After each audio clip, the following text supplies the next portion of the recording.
Hello, my friend. Welcome back to the Mindset Check podcast. I'm your host, Misha McKittrick. This is a podcast where I believe that as you take a mindset check, you have more power than you think you do.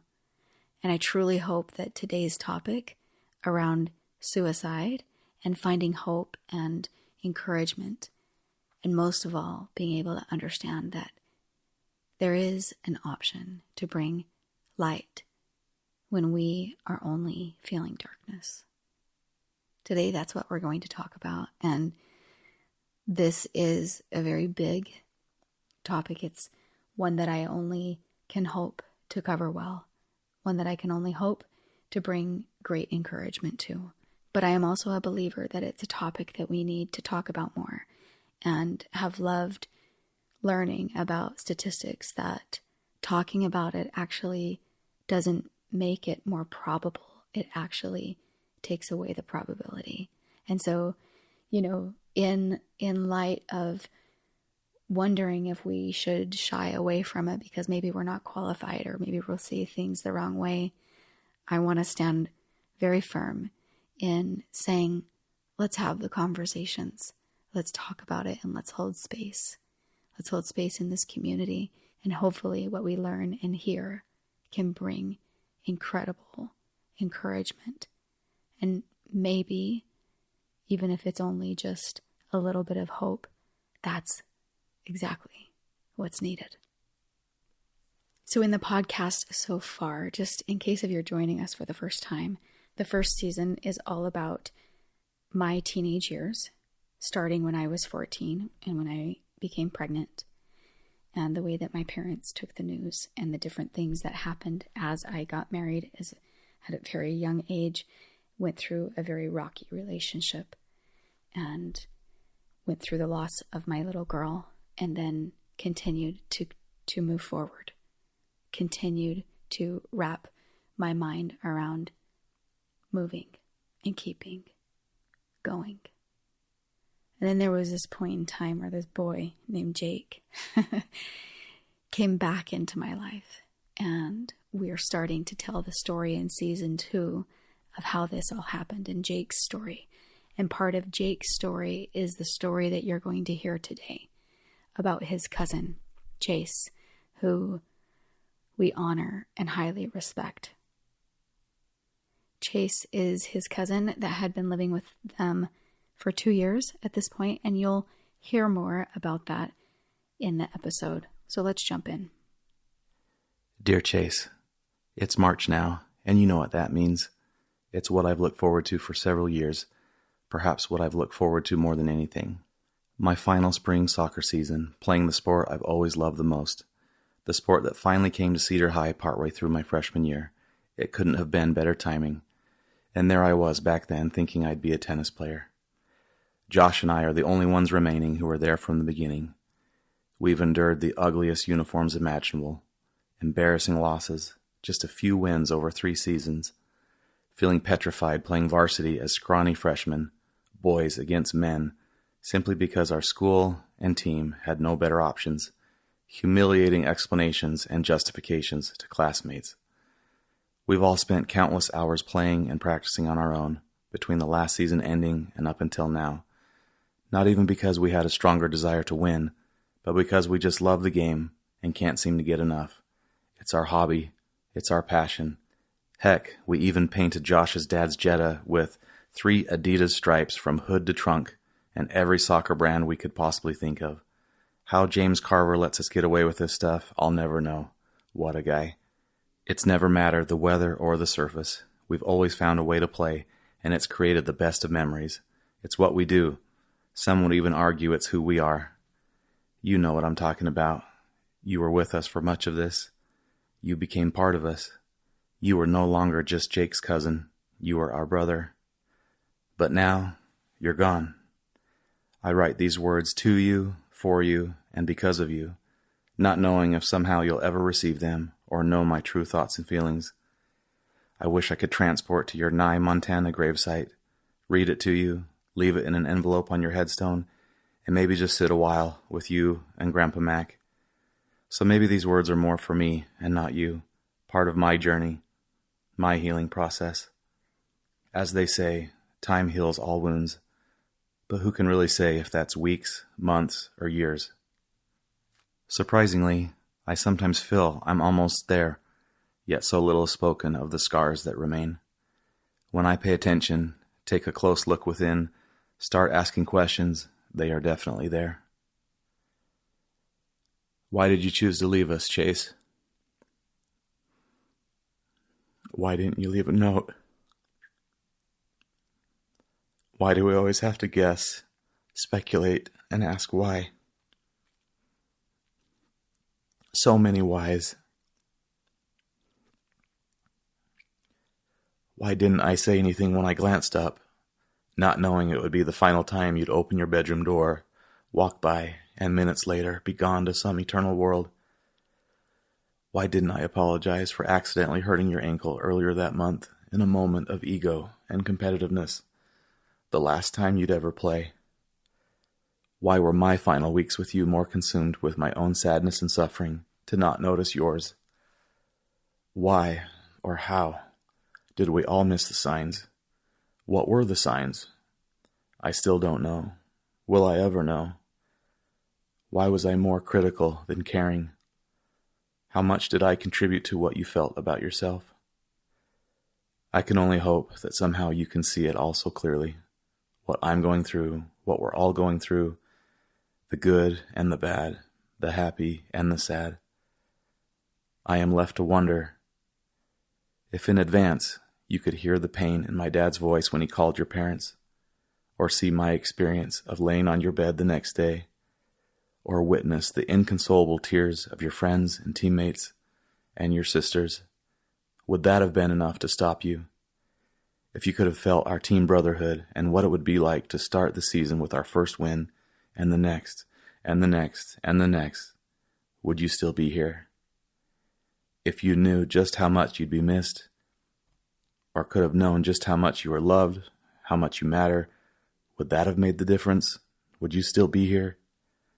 I think so. Dare I say, I know so. I would trade any of this to have you back, but I want you to know the difference losing you has made in my life, and probably for the rest of my life.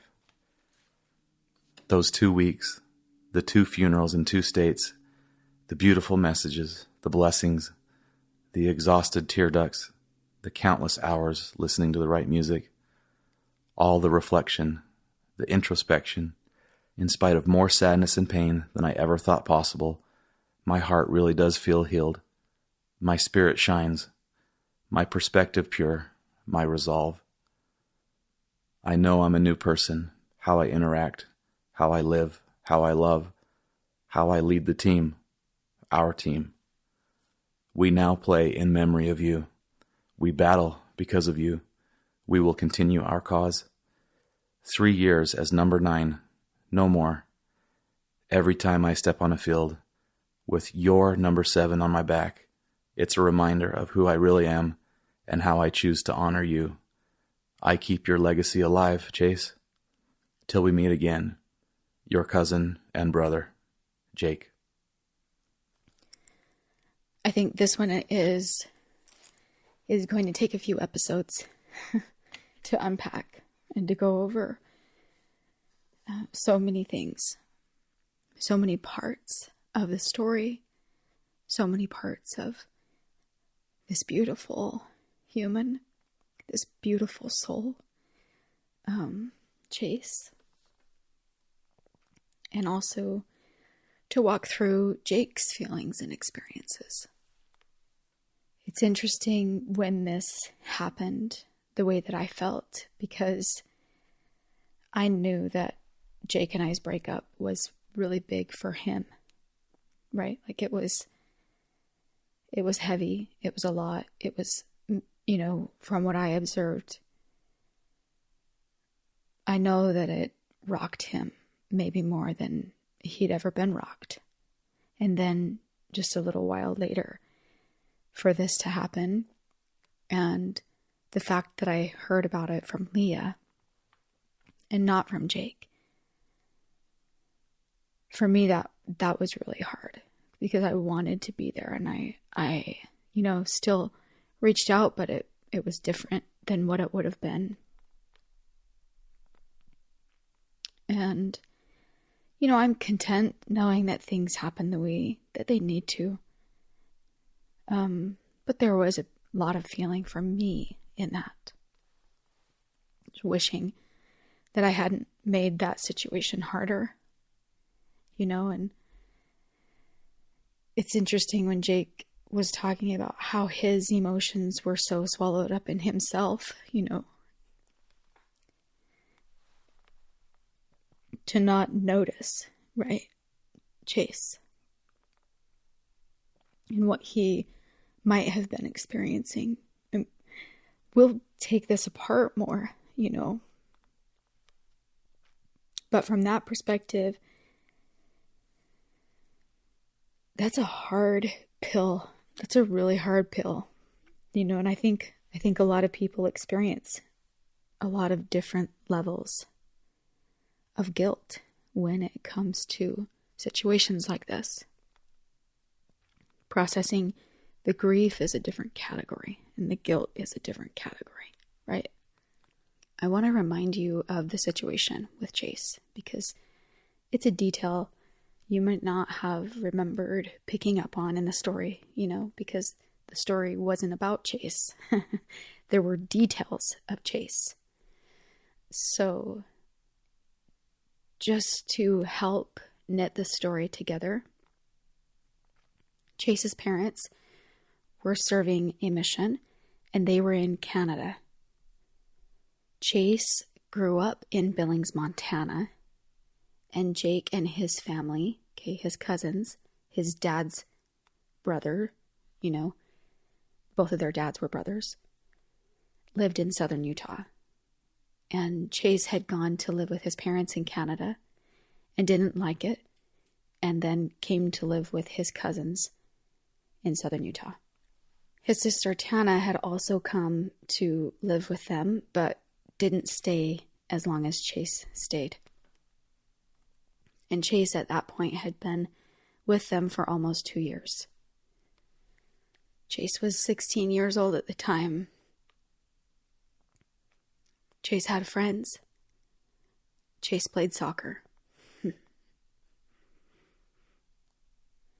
To some, there might not have ever even been a suspicion that Chase was struggling or sad.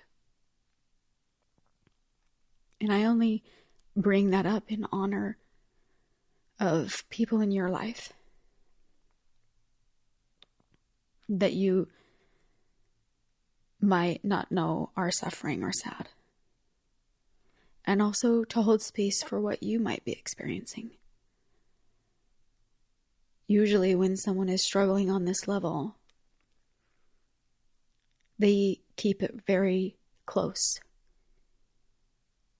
They may tell a couple people in their life, and they may keep it in. One of the things that needs to be said right out of the gate is that talking with someone else in a caring environment about your feelings or their feelings around suicide, it does not increase the chances for suicide. It actually decreases. And so I think that that's a very important breath of fresh air to be able to put out there. And I know for me talking about this today, I'm a little removed from the situation. And so I'm not sharing exactly my personal experience, having gone through it. And my hope is only to do this topic justice. And what I want you to know more than anything is that what I'm going to do today is stand in a place of encouragement.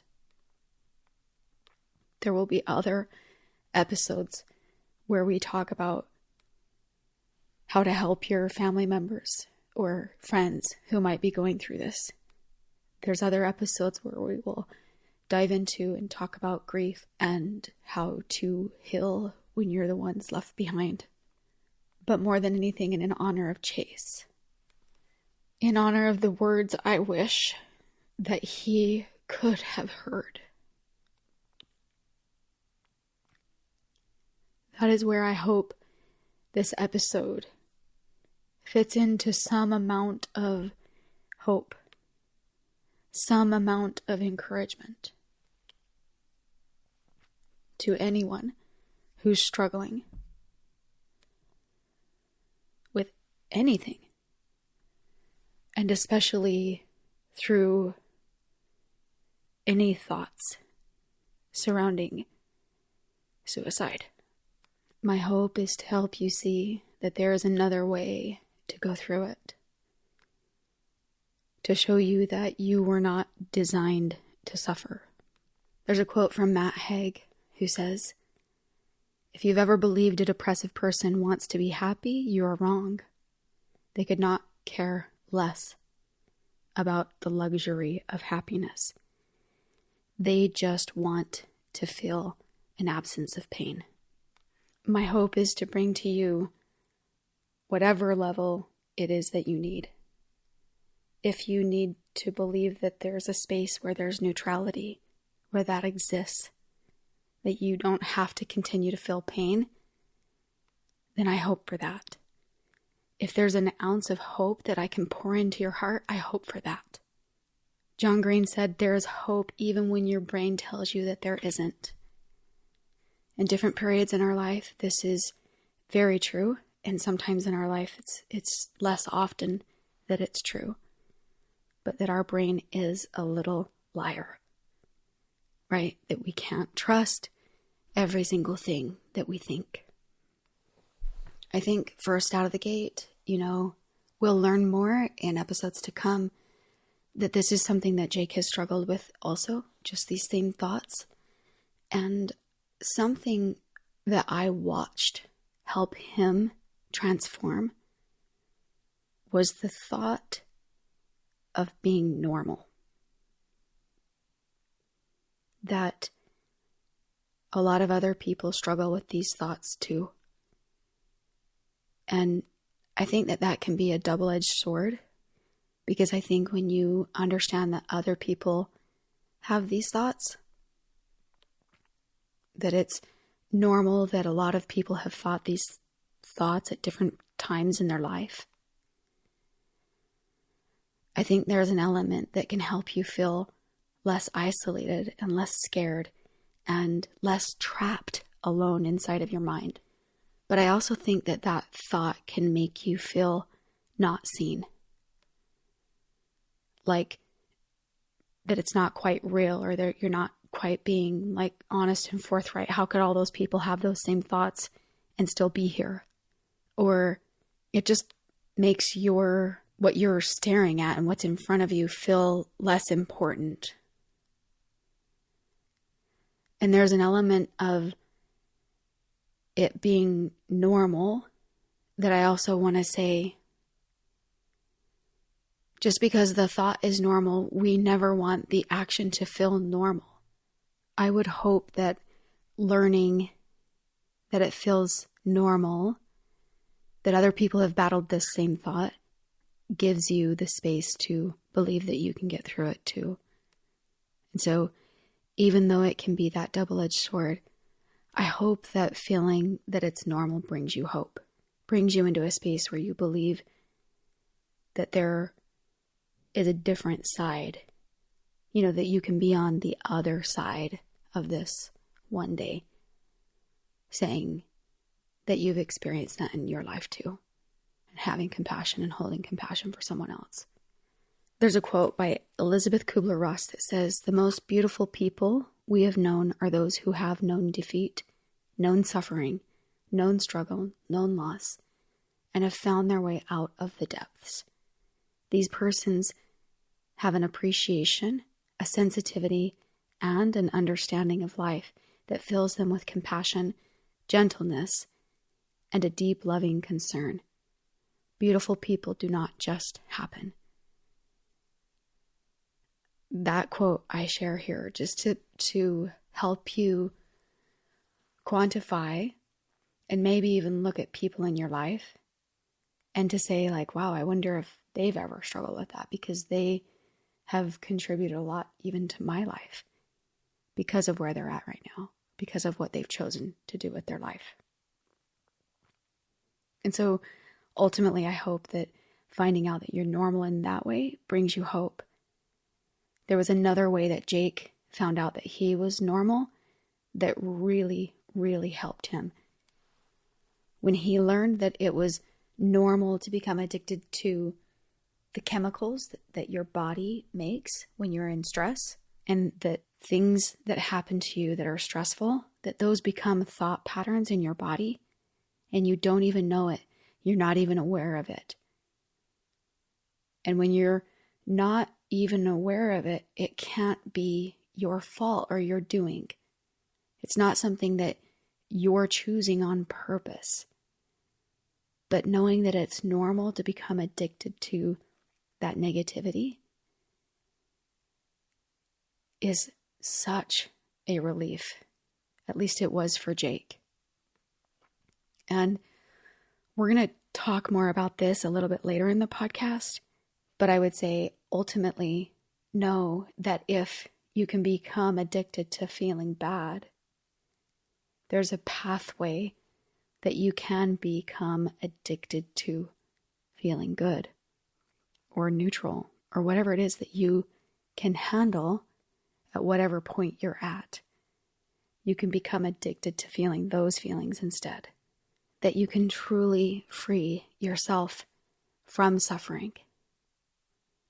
And so I want you, to know that I'm not here to breathe happiness down your neck and to try to bring you into some sort of incredibly positive message that makes you feel sick inside.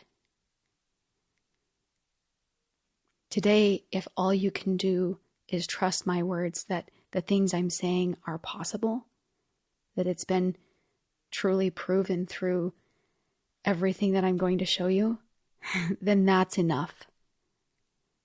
That's all you really have to know, is that there is a different side that you can be on, that suffering is not what you have to be signed up for the rest of your life, that the problems that are big in your life, that feel really, really huge, that it's temporary. Nawazibane said, these mountains that you're carrying, you were only supposed to climb. Sometimes we carry more than what we were meant to carry. The problem, whether it feels like there's an end in sight or not, it's temporary. Every problem is temporary. And problems need energy to live. What's interesting is that it's very difficult to solve a problem inside of the problem. It's easier to move outside of the problem, to be able to look back on the problem, to find the solution. We'll talk about that progression today. We'll talk about that. And I know that you might be thinking, but you don't know my problem. And you know what? I'm not here to know your problem. Like with all the parts of me that want to support you and want to see you through it, I still believe that your problems are given to you for special reasons, and that they're given to you specifically because you're capable. And maybe right now, that's what we're trying to uncover, is your ability to see yourself as capable. Your ability to believe in yourself in this moment, in this, whatever it is that's in front of you. So I'm really clear that I don't understand what your problems are. And that even if we were to say, yes, oh yeah, I struggled as a teenager, pregnant too. No matter what, my experience is not the same as yours. And I get that. But I also understand that sometimes it takes an outsider to help you open your eyes just a little bit.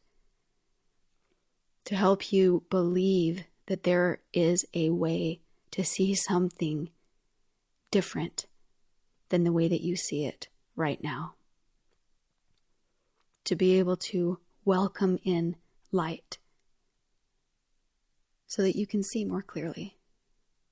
So when you're in the hardest parts of the things that you're experiencing, right, in life, no matter the level of where you're at,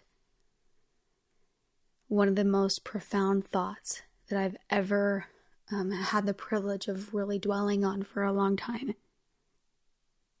is that darkness is simply an absence of light. So when you're feeling super low, when your world feels dark, recognize that the only reason that the darkness can exist is because there's no light. Because all that it takes to light up a dark room is one ray of light. One.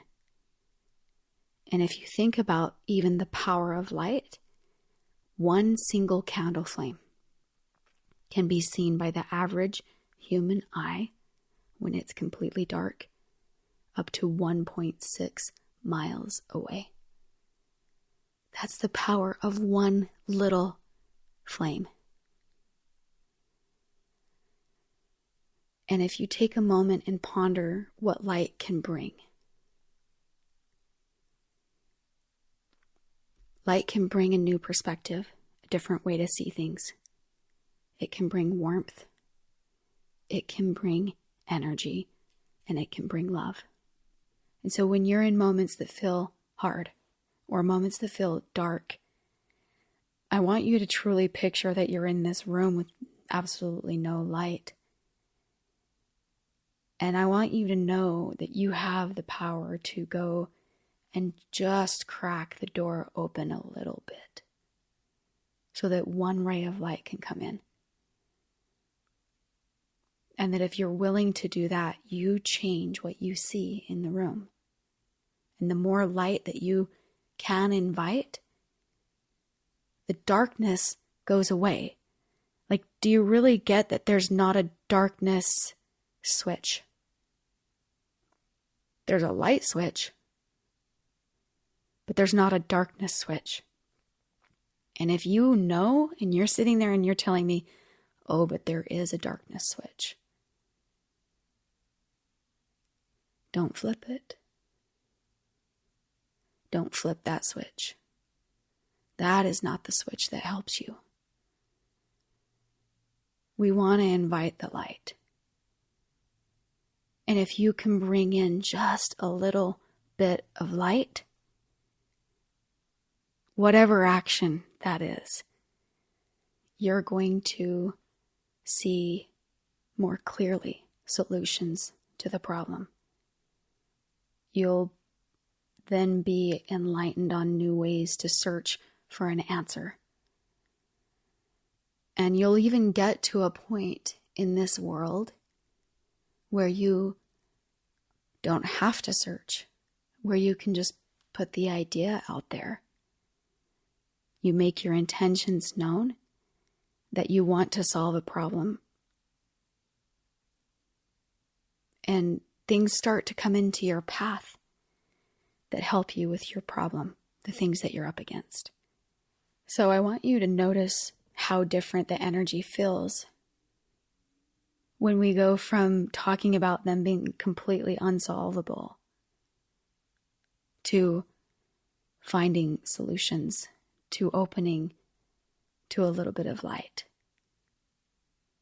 And maybe if that's all you can do today is to allow that to become your mantra. That you have the power to bring light in. That you can open the door a little bit or a lot of it, or you can turn on the switch, or you can open the blinds. then you can change your whole world, everything that you're experiencing on the inside. Winston Churchill said, if you're going through hell, keep going. And I love talking to a friend that says, most of the time when you're going through it, it's actually going to get harder before it gets better. I think knowing things like that help keep you in the right mindset, in the right state. And I love the movie The Boy, the Mole, the Fox, and the Horse. Such a great short film. And he said, "What's the bravest thing you've ever said?" asked the boy. "Help," said the horse. "Asking for help isn't giving up," said the horse. "It's refusing to give up." And so we'll talk about different ways to bring light into your life today and different ways that you can reach. And actually, I'll probably do a bonus episode about the ways, right? Because today isn't about that. Today is about just getting a glimpse that it's possible that things are different.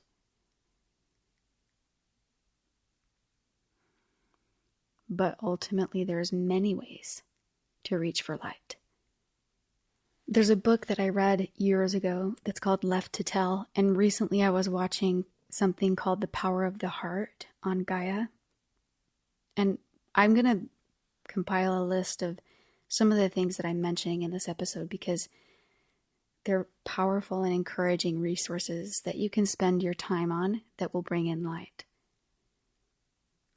But this woman who wrote this book, Left to Tell, Immaculee, she tells of the Rwanda genocide, when there were tribes, the Hutus and the Tutsis, and where she was left hiding in a bathroom trying to save her life.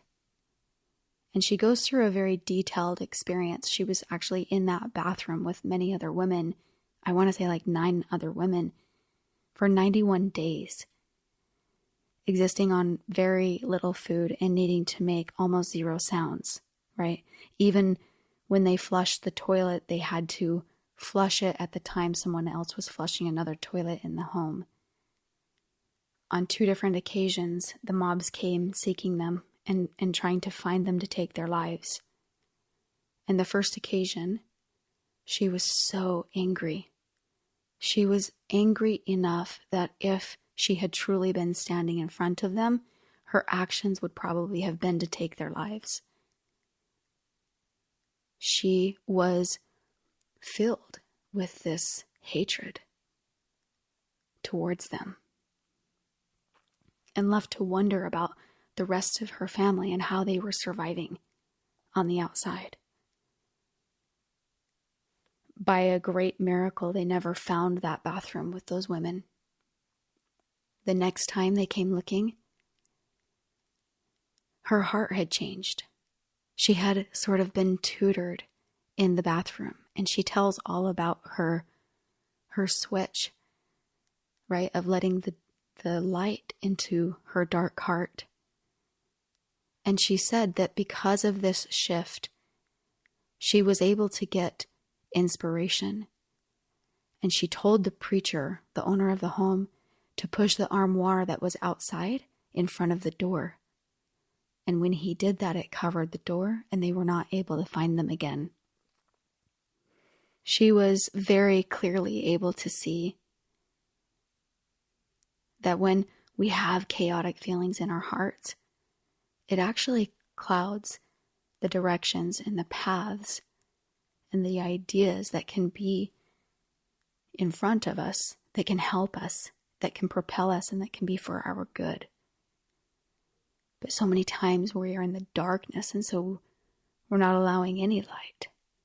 And because we're not entertaining any light, we're actually repelling it, right? It's interesting to think about what's more natural, the light or the darkness. And in Immaculee's situation, the only thing that was different from the first situation to the second was in her mind. She had an experience where she saw on the wall some very great people who had also been mistreated in life. Nelson Mandela and Anne Frank, and people who stood for good and right and I think she saw Gandhi and like some other people that were kind of on this one side of the wall.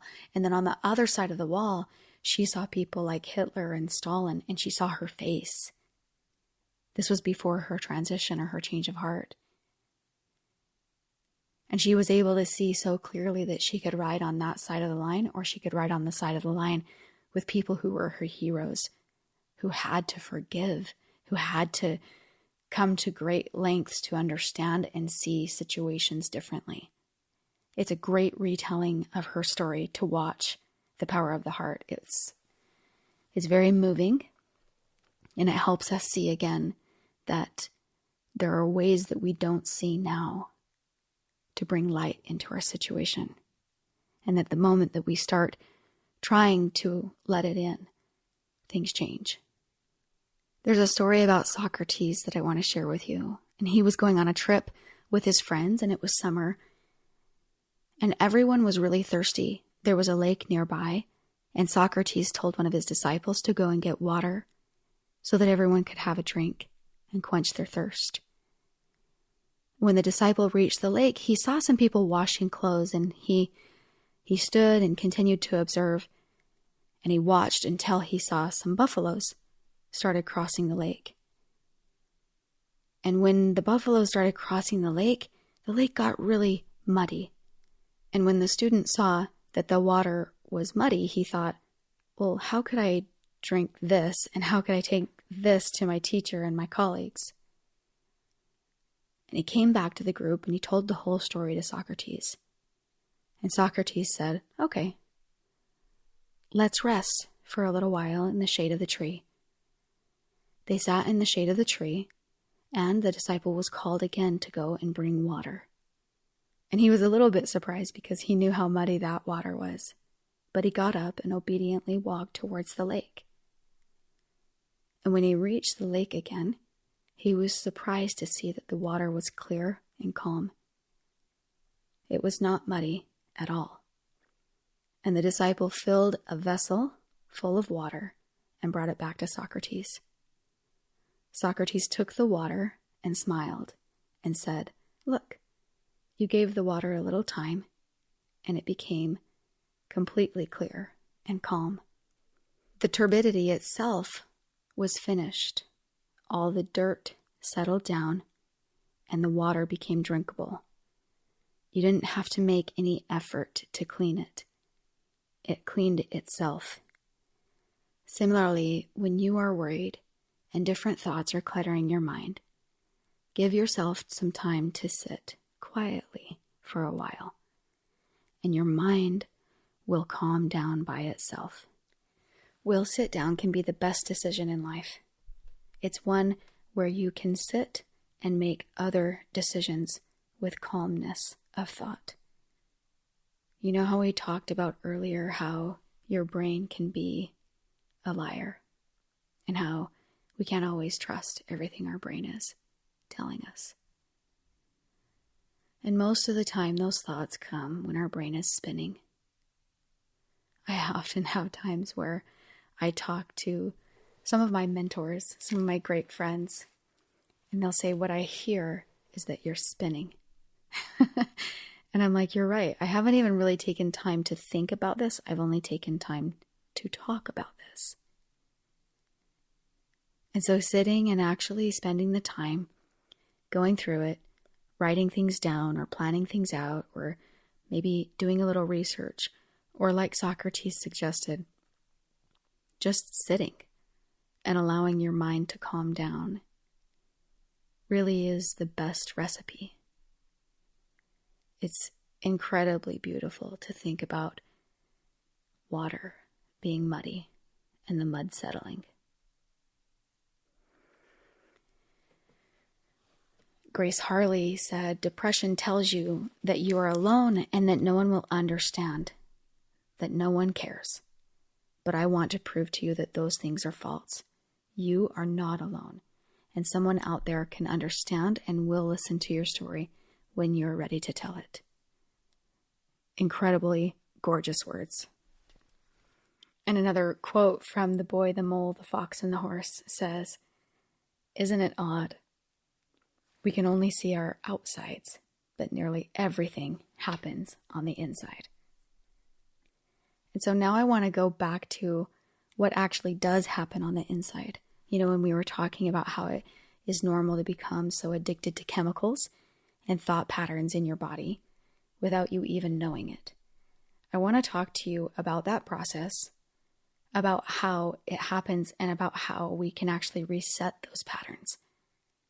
You can reset those patterns to a point where you feel more emotionally stable and validated. Not needing that validation to come from outside of you, but to feel more secure and stable inside of your own emotions.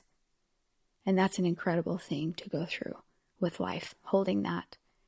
So inside of your body, you have something that's called neural pathways. You have them in your brain and you also have them in your heart. And these neural pathways are habitual ways of feeling and doing things, right? And these determine the chemicals that are also released inside of your body. So if we can rewrite these neural pathways, then we can rewrite the way that we feel. That also gives way to the thoughts that we're having and the chemicals that our body is releasing. The first part of this is that we actually really have to choose to heal. So you have to really choose that you do want the light, that you do want that to come in, because that's a huge pivotal point. And there are steps all along the way with this, right? Sometimes we can't even get to that thought because we don't feel worthy for some reason. And so maybe that's where we spend our time looking for the light. It's proof that we're worthy to be able to shift into this, that there's a whole nother world waiting for us. But what is in the way? What's in the way for you, right? And starting to understand that when we consciously choose to feel, we consciously choose to heal. And it doesn't happen overnight. So there's nothing to be afraid of. It's just a little bit by little bit. It's much easier on your eyes when you let the light in little by little versus when you're in a completely dark room and the light just goes on and it's like, and you cover your eyes and you're like, no. When I was growing up and my dad woke us up, I remember he would always try to gently wake us up first. But if we weren't waking up, he would say, all right, protect your eyes. Here comes the light. Protect your eyes. Here comes the light. And so knowing that there's a certain amount of light that's actually comfortable for our bodies to take in at a time is a really important part of the equation. And that's all okay. I think there's an element of knowing that if you're hung up over choices that you've made and you feel like you've screwed up and made wrong choices, a reminder that the next choice you have is actually another choice. It is another chance. And with the next choice, you can change. I love the message that I learned so clearly in my youth that said, who you're becoming is more important than who you have been. So if you are a person who's been comfortable in the dark, letting in the light in whatever way that looks like for you is more important than staying in that dark room. Helping you know that just the desire to shift into these different patterns and the different things that we can create to be happening in your body, that is a shift. That is rewriting the pattern. And then moving into feeling good every single time you find yourself circling backwards. We keep finding ourselves at a crossroads, and sometimes we choose things that actually don't lift us to the next level, if that makes sense. We maybe bring light that's only a short-term spark, not something that can actually last, right? Like if we're going to have a candle or we're going to light a lamp, let's bring oil that can burn for a lot longer than just a little spark. And so sometimes we do things that help us to feel better or to bring in the light, and it's not enough to sustain the light that we're trying to bring in. It's light that goes out quickly. And so we have to ask ourselves, well, what are the results of the actions that we're taking? And sometimes bringing in a little bit of light, just momentarily a spark, that's enough. It's enough. But let's not stop in our quest to bring in more and more and more light. I love what Tony Robbins says around suffering. He says, this is the way to completely end your suffering. And he says, trade your expectations for appreciations, and your whole life will change in that very moment. Loss, less, and never is always a lie. And you don't ever lose something. You actually gain a new option. You know, it's interesting to think about how some emotions cannot be felt at the same time. So you cannot feel anxiety and gratitude at the same moment, right? Or whatever it is, the expectation that's keeping you in the dark, whatever that feeling is. If you can trade that for appreciation, if you can trade whatever it is that you're complaining about or let down about or not living up to, or if you can trade and reframe something in your mind and move into appreciation, you level up your feelings. And when you're feeling appreciation or gratitude, it's impossible to feel guilt, shame, anxiety, sadness, all of these low feelings. And every single time you do that, every single time you trade these emotions, you're rewriting the patterns inside of your body. And there are going to be many times where you're trained to feel the hormones and the chemicals that come with stress and scarcity and overwhelm and all of those low-level feelings. And you have a propensity to actually curl up in fetal position or to sit on the floor in the shower because you can't bring yourself to get out, or you can't bring yourself to pull yourself out of bed in the morning. And those moments are the most important. Those moments are the times when you rewrite the patterns. Those moments are the time when you bring in light. And so notice that it might not be getting up and going and working out, because that might be too much. But it might be that you can just start thinking about something that you can appreciate. That you can actually move into something different. And then you start to become responsible for your state and all of the chemicals that your body's experiencing. And if you do that enough times, you actually do shift from a state of suffering into a beautiful state, into a state that feels good. And so if nothing else, I really hope to bring you at least the idea that it can be different. The idea that science backs and that there's all of this beautiful research around, and we could go so much deeper in that. And we do on the podcast on different things, and we definitely go deeper in my heart coherence course, in the ways that we retrain our body and our brain, in the power up course that I do, all of these different things that I'm dedicated to do.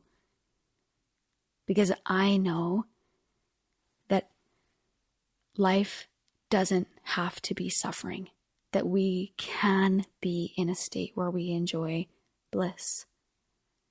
Even if bliss is something that is so hard for you to grasp onto right now. Matt Haig said, life is waiting for you. You might be stuck here for a while, but the world isn't going anywhere. Hang on in there if you can. Life is always worth it. A couple of summers ago, I went to visit a friend, and we were driving on a lake in Montana. We were driving by these beautiful homes, and she was showing me this area that was really sparse. There was trees all over the lake, and then there was this area around these two homes that were sparse. There wasn't a lot of trees. And she was explaining to me how the people who lived closer to the shore decided that they had wanted to take out some of the trees. And so they removed trees so that they could kind of open up the shore for themselves and, have more grass area and stuff like that. And what they didn't realize is that those trees were actually protecting the trees that were just behind them. That those trees were used to the strong winds. Their roots were deep because of those winds. And they were protecting the other trees. And what happened when they took these trees by the shoreline out, the trees behind them fell because they weren't strong enough to withstand the lake winds. And I sat and I looked at that for a while, and I thought, it's interesting how the owner of that home didn't understand the presence of those trees. The same way that I think that we often do not understand, and we cannot even quantify the presence of our life that at times feels insignificant to the people around us. But there are ways that you are absorbing the wind for the people around you, whether or not you see it. And you are providing shelter. And because of your strength, you are making their life better. Never underestimate the power of your presence. Don't underestimate the hole that your absence would leave. Each of us are remarkable creatures. We have so much to offer the people that are surrounding us. And any time that you are not checked into that, you are simply blinded for moments. You're simply blinded, and it's time to let in the light. To let in the light so that you can see more about the light that you are. There's a quote that I got from a website that I really love and recommend that you go and check it out. It's called "To Write Love on Her Arms." And the quote says, "The light that you bring into this world is beautiful, irreplaceable, and needed." More than anything today, I hope that you're walking away with a tiny bit of hope that you might not have had before. I hope you're walking away with the idea that all that it takes in moments of darkness is to let in a little bit of light. And I hope that you have learned different ways that you can do that. And I, in hopes of not overwhelming you, didn't give you a whole bunch. But what I do want to do is at the end of this episode, I want to speak some words over you before I actually close that are quotes, and I want to restate some of the resources and explain them to you that I mentioned in the episode. And so I'll do that at the end of the episode, and that way you can kind of scrub backwards and forwards and write down or journal, anything that stands out to you that, brings light into your life, because words are power. They are so much power, and they can bring you to a different place and help you see. Ultimately, I want you to remember that asking for help is a sign of strength, not weakness. If you're in a crisis, the suicide hotline is now changed to just being able to dial 988, which is such a beautiful and very easy thing to remember. And it's not something to use in only emergencies. It's something to use when you need another warm voice on the other end of the line that can help you wade through the thoughts that you're having and find out if your brain is lying to you, and different ways that you can step into the light. And you can call it many times. There's not an endless amount of times that you can call this hotline and receive a live person that's there. I hope that you see that by opening your eyes wider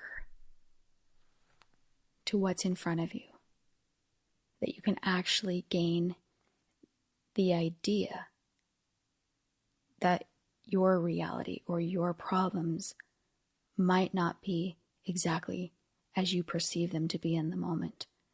Or even if they are, that you can start to see different solutions, different ways around it. Remember, you're given your own problems and things in front of you for a reason. Because for whatever reason, you were designed to be able to move through it, and you can do it. And again, sometimes you need help from the outside, and that's okay.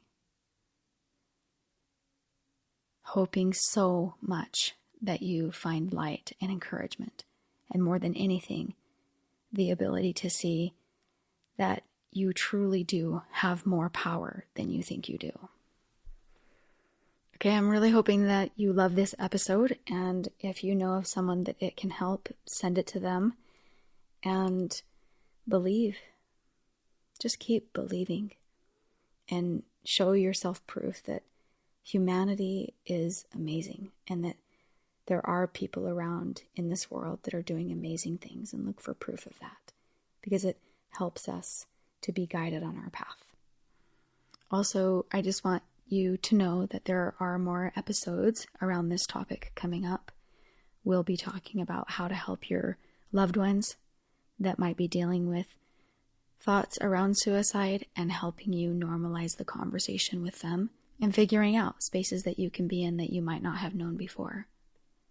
We're going to talk about the guilt around suicide and different things that you can help work through and process inside of having had that possibly as a part of your history. We're also going to talk about the healing and the miracles and the things that come on the tail end of experiencing like things like this, whether they're thoughts or whether there was a tragedy, and the way that we can heal and come to understanding and even into figuring out how do we honor the legacy of such amazing souls.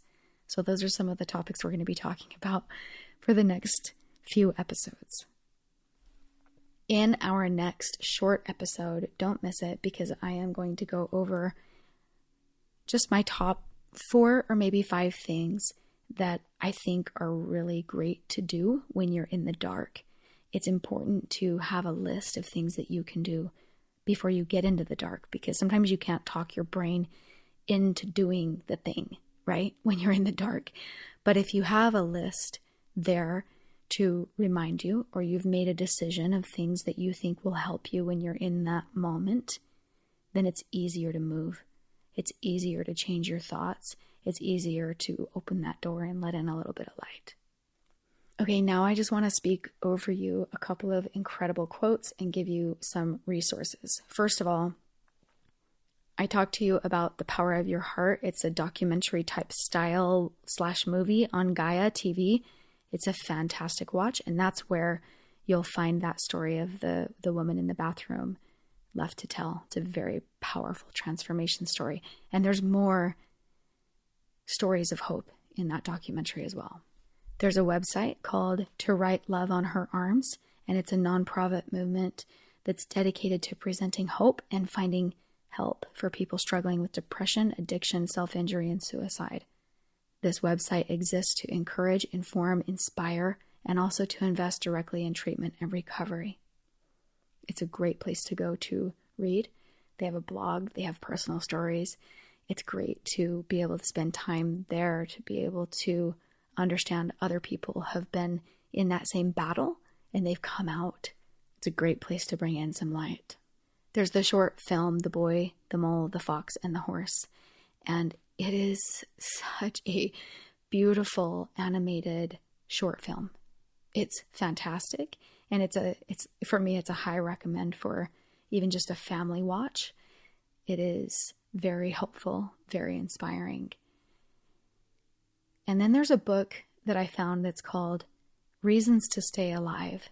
And I actually haven't read it, but I still want to recommend it because there are so many beautiful quotes that have come out of this book. And it's about a man who shares his story and his battle with thoughts of suicide and how he came through it. Not only how he came through the crisis and reasons just to stay alive, but also the flip side about how to live better, love better, and how to feel more alive. So it's a very inspiring title to me, and I actually purchased this book. It's on its way to me because I'm so excited about it, and there's some really great quotes. Let me share a couple with you, and my hope for you is that you'll just kind of let these words wash over you and encourage you. Matt says, once the storm is over, you won't remember how you made it through, how you managed to survive. You won't even be sure, in fact, whether the storm is really over. But one thing is certain, when you come out of the storm, you won't be the same person who walked in. That's what the storm's all about. He said the key is in accepting your thoughts, all of them, even the bad ones. Accept thoughts, but don't become them. Understand, for instance, that having a sad thought, even having a continual succession of sad thoughts, is not the same as being a sad person. You can walk through a storm and feel the wind, but know that you are not the wind. A couple of other quotes of words I want to pour over you are from the website To Write Love on Her Arms. It says, "You are a story still going. You deserve to be proud of yourself for all the chapters you've made it through." Yesterday may have been tough. Today may be tough. Tomorrow may be as well, but you're tough too. And these are some quotes from the boy, the mole, the fox, and the horse. "The greatest illusion," said the mole, "is that life should be perfect. Always remember you matter. You're more important and you are loved, and you bring to this world things no one else can. We often wait for kindness, but being kind to yourself can start now. We have such a long way to go," sighed the boy. "Yes, but look how far we've come," said the horse.